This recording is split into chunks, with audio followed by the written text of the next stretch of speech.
Buen día, Carlos y Belén acá. ¿Cómo te va? Hola, buen día, ¿qué tal Carlos y Belén? ¿Cómo están? Susana lleva adelante todos los jueves una columna de libros, ¿no? Recién hablábamos del libro como herramienta escolar, como una herramienta en el aula, y ahora con Susana creo que vamos a hablar de leer por leer, ¿no? Sí, creo que también vamos a tocar un poco esto Ah, acabas de decir una dale. palabra clave que es herramienta, Ujú. y es una palabra, digamos, que tiene una doble cara, porque herramienta puede tenerse como algo muy útil, y justamente por esa utilidad pierde... pierde su sentido, Ujú. porque la lectura no se trata de una herramienta, sino de otra cosa, de un Ah, elemento transformador en todo caso, y no de una pieza que sirve para encajar en un engranaje nada más. mm. Así es que, bueno, sí, no sé por dónde. El leer por leer. Leer por leer, sí, leer por leer.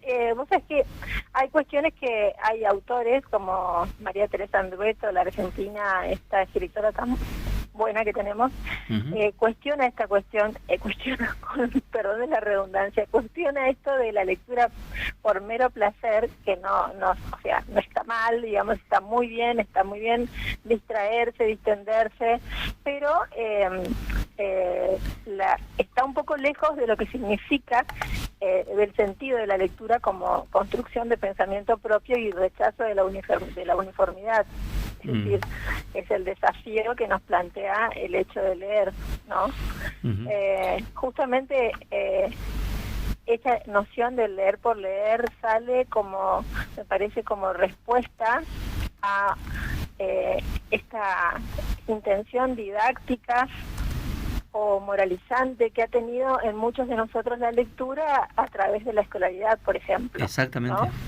Sí, sí, sí, sí. Entonces ahí nace como un rechazo a esa posición, creo Claro, yo. que no es, uno no lee con un fin predeterminado, sino a veces Claro. uno lee porque lee, por placer de leer, Exacto, sí, simplemente. porque hay algo que nos interpela o en el título o en el tema, y también tiene mucho que ver en nuestro momento histórico, digamos, en nuestra propia vida, el sentido que le podemos dar a una lectura hoy o una lectura en 5 años o en 10 años, porque todo tiene que ver con nuestra experiencia vital. Ujú, Claro. ujú. Un ejemplo clásico de eso es el que siempre se da, que es el del Principito, ¿no? Lo digo así para que Ajá. la gente lo pueda interpretar, que sí, lo leemos a los 9, a los 10, es una cosa, y lo leemos a los 30 y es totalmente Sí, otra. que puede tener, si querés, un criterio para algunos moralizante y para otros no, También, ¿no? sí, no, me parece que es un poco esta cuestión moralizante, lo que, al menos en mi posición personal, lo que cuestiono de la posición moralizante es lo moralizante como escondido en el texto, Entiendo, ¿no? sí, Porque Claro. si tenés una intención moralizante, sí, bueno, decila, claro, manifestala. sí. Como por ejemplo, qué sé yo, siglo XVII, las Fábulas de La Fontaine o Esopo, Mm, que sí tenían claramente lo que se llama moraleja. ujú. No, todavía no nos es extraño recibir a padres o abuelos o qué sé yo, personas más mayores en general, que buscan libros con moraleja o que Claro, tengan un mensaje, ¿no? claro. Bueno, O el sea, van mensaje lo y tendrán que literalmente descubrir. dicen eso, buscamos un libro que tenga moraleja, que tenga tal mensaje. Exacto. Lo dicen explícitamente, sí, lo dicen, digamos. Esa es como tratar de enseñar todo el tiempo, Sí, ¿no? Y depositar en un libro una misión que un claro. libro solo no puede asumir. Ujú. Pero En todo caso, hay... volvamos a leer por leer, que es leer por placer en todo Sí, caso, leer exacto. Sí, porque te gusta leer y porque encontrás en eso algo que te hace bien, por decirlo de un modo simple, ¿no? sí. Existe eso, ¿no es cierto? Sí, Para mí por sí, supuesto que sí, ¿no? existe. Y mucha gente, muchos lectores, justamente en esta aventura de leer por placer o leer por leer, se embarcan en lecturas largas, extensas, de muchos personajes, y no temen engancharse con lo que llamamos las sagas, ¿no? Mm, Así, por ejemplo, tenemos las sagas famosas y como En busca del tiempo perdido. Claro. ¿No?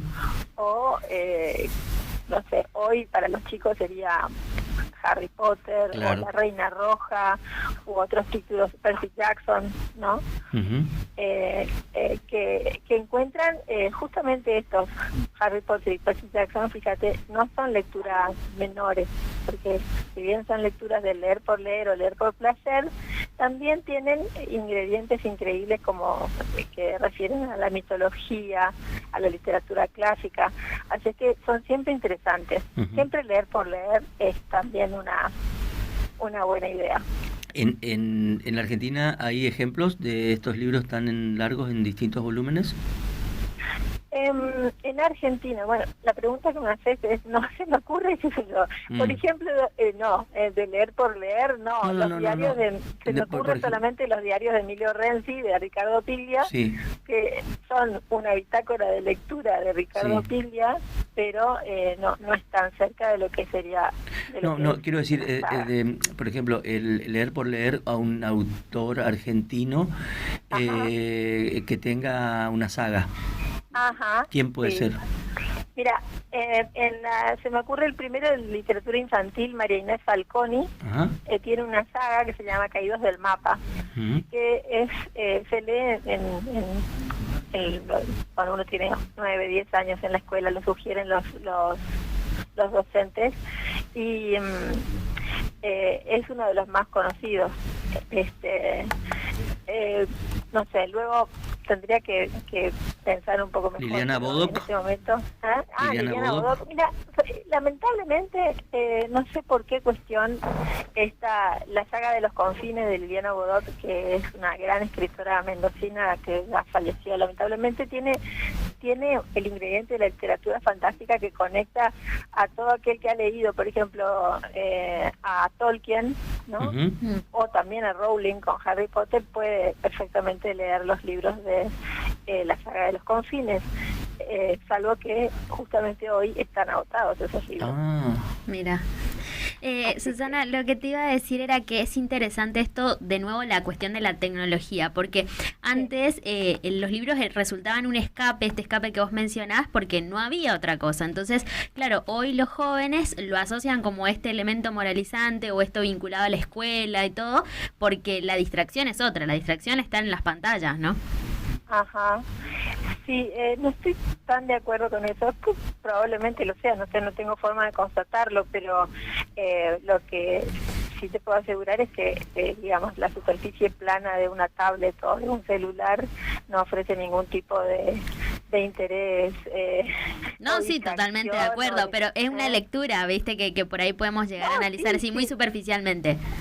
Recuerdo una discusión que tuve en una ocasión cuando en el programa de radio de Natalio Aides, Natalio me confronta con Barcia, en ese momento director de la Biblioteca Nacional, director de la Academia de Letras de Argentina.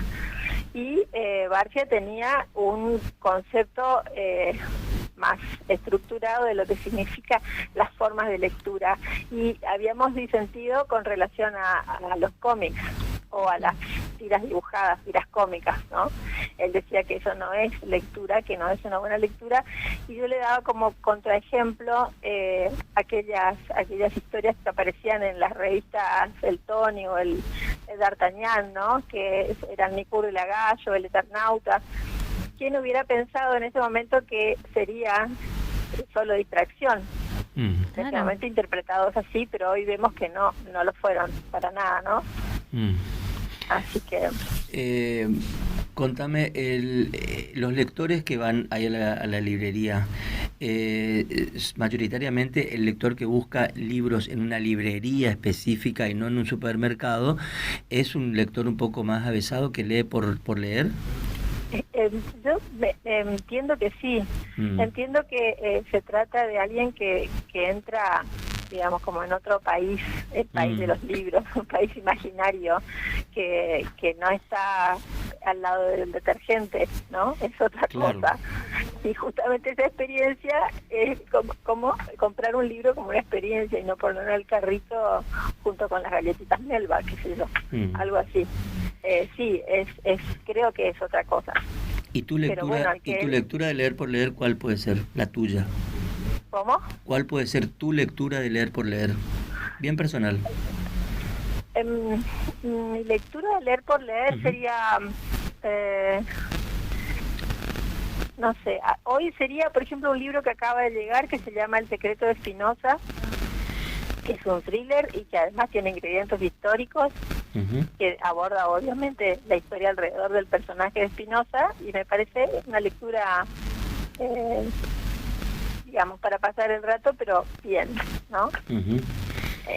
Así es que sería esa hoy. Ahora, hay muchas tentaciones, digamos. También el gancho está en los títulos, en los buenos títulos que por se eligen ejemplo, para los libros. Yo la había nombrado a Andrueto hace un momento, y su en último esa libro. misma colección, Su último libro. Bueno, Me yo había encanta. leído... ¿Cómo? Una lectura de provincia es un gran título.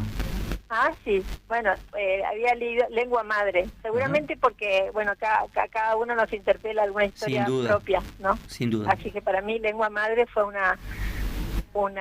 o El corazón del daño, al que llegué a través de Lengua Madre, pero el corazón del daño de María Negroni, ¿no? Bueno, y leer por leer sería poesía, porque justamente lo más asociado al placer está en el sonido, en los sonidos, en las cadenas de sonidos, y eso nos da la poesía. Qué curioso. Tenía una profesora de dicción que hablaba de que no somos, repetía la frase de un célebre escritor francés, decía, no somos nada sobre el papel. Eso, digamos, era un llamado a leer en voz alta. Y eso en la lectura que hacemos a los niños es fundamental. Es decir, ¿cuál es la clave de animar una lectura? Es la entonación, el ritmo, los gestos que hacemos al leer a los niños, por ejemplo, o a leernos a nosotros mismos, y nos sorprenderíamos de eso. Qué increíble que la lectura de poesía, que suele ser silenciosa, uno busca el sonido que no está. Ajá. Es increíble, ¿no? Sí. Y bueno, no sé, el español tiene una sonoridad todas las lenguas creo que son fantásticas por eso. Y, por ejemplo, se me ocurre la Divina Comedia como una saga, ¿no? A la que no hay que temer, porque aparece como algo súper difícil, súper complejo, y sin embargo es una aventura lectora muy placentera, y tiene sus propuestas en distintas ediciones bilingües, y para mí es un desafío leer en español y hacer el contraste con el italiano, o por lo menos intentar leer en italiano, hacer esa Bueno, últimamente hay traducciones argentinas nuevas, ¿no? De la Divina Comedia que están disponibles, que son voluminosos, pero es un gran trabajo de edición y de traducción, ¿no? No diría novedades, pero sí hace unos pocos años empiezan a ver, ¿no? Exacto. Sí, hace unos años justamente pensaba en eso cuando nombré la Divina Comedia, es la edición de Coligüe, no recuerdo realmente el traductor en este momento, pero el Coligüe sí apeló a un traductor argentino para su versión. Susana, muchas gracias. Seguimos leyendo porque sí. Bueno, gracias. Muchas gracias. Pero pará, porque tengo dos libros para invitar a leer. Por favor, justamente, un autor que es un ícono de la generación Beat, Jacques Kerouac. Sí. Y acaban de llegar dos reediciones de libros que estuvieron mucho tiempo fuera de circulación, que son Big Sur y Ángeles de la Desolación. Así que... Anagrama, ¿no? De anagrama.